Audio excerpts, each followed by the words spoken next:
Hey family, make sure you join us on the new and improved African Diaspora News.org. Now, it is our uncensored and raw truth website. We have to make sure to have our own website because on social media platforms, they do have rules, and at any time they could change a rule and shut a whole genre down. Now, that would not happen to us because on African Diaspora News.org, we can speak the truth. We don't have to hold back. So make sure you join our website today.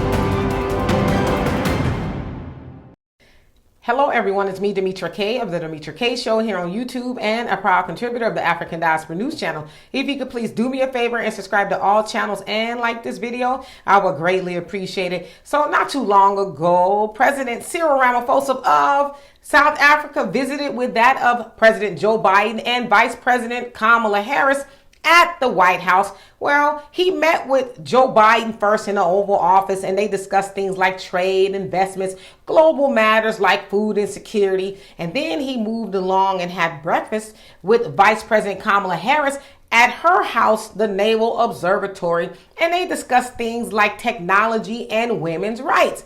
And Kamala said this in regards to part of what they talked about. The relationship between the United States and South Africa is a very important one for many reasons, including the leadership that together we have provided on issues like global health, our nation's security, and of course, the challenges that we face with the climate crisis. And it's like, she said a whole bunch of nothing. I actually read that a couple of times. I was like, well, what does that mean exactly? Because we know sometimes when Kamala gets up to speak, it's kind of like all over the place. You know, she's like the spin master of making nothing sound like something. So to me, that's kind of what it sounds like. I don't know, maybe y'all can figure it out.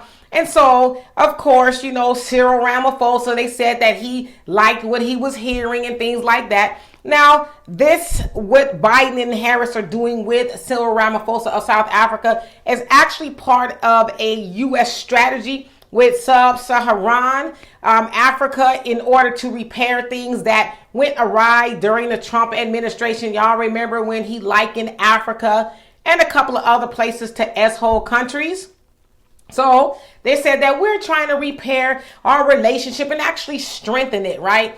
And so to me, I'm like, what's y'all angle here? What are y'all really trying to do, right? Like, what's going on? And then Bishop Joseph Tolton of the Interconnected Justice Organization said this in regards to Kamala meeting with Cyril Ramaphosa. I think we should celebrate and not kind of be squeamish about presenting the first African-American vice president as a primary player in engaging African presidents. And it's like, so now, you know, we want to really big up Kamala as being African-American, which, you know, y'all can have that. If she is, she is. If she ain't, whatever, right? But now we want to use her. And so what I heard with that statement is that we're going to use, you know, Kamala, who is a black woman, to giggle and jiggle to that of, you know, President Cyril Ramaphosa in order, you know, to kind of get some things, whatever those things are, done. Because they also said, well, you know, United States has about 600 organizations and things like that in South Africa. And, you know, we're looking forward to building more relationships, which to me sounds like we are interested in, you know, staking a claim more in Africa. Also, they said that during the conversations that Biden had with Cyril Ramaphosa, they did talk about the war in Russia and Ukraine, rather, between them. But they said that they're trying to listen more to, you know, African countries, opposed to dictating to them what they should do. Because as y'all know, a lot of African leaders are like, yeah, we see the war that's going on, but we're just gonna, you know, mind our business. And because, you know, a lot of African nations are friendly with that of Russia, so they're not really wanting to get involved or side with the West on what is going on with that war. And so they also said that they, being the United States, that we want to move from a paternal friendship, if you will, or relationship rather, to that of a fraternal, which to me that sounds kind of racist, right? Because when you say paternal, to me, it sounds like, well, we're going to move from being an overseer of Africa to actually being friends with them and seeing if we can kind of, you know, get some common ground here. And so to me, the meeting was, you know, a smokescreen for something else.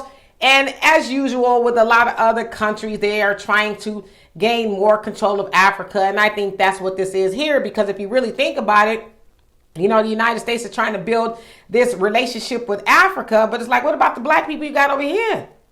Y'all need to build a relationship with black people, like actually delivering some things like reparations, you know, affordable housing, and a whole host of other things we've been asking you for, some land.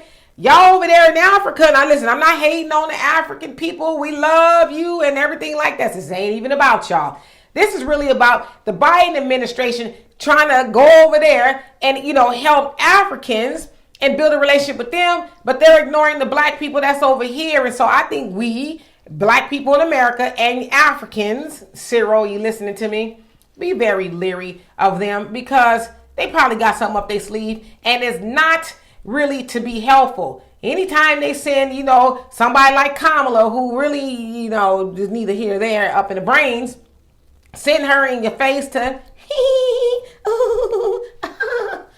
be very careful. She is a Trojan horse, okay? So anyway, y'all tell me what you think of this. And for more insightful commentary, please subscribe to this channel and my channel, The Demetra Kaye Show, here on YouTube. Peace. Hey family, on November 20th through December 1st, 2022, we will have the all-inclusive Kenya trip. Now, a lot of times people have said, hey, Phil, when's the next trip we'd like to go?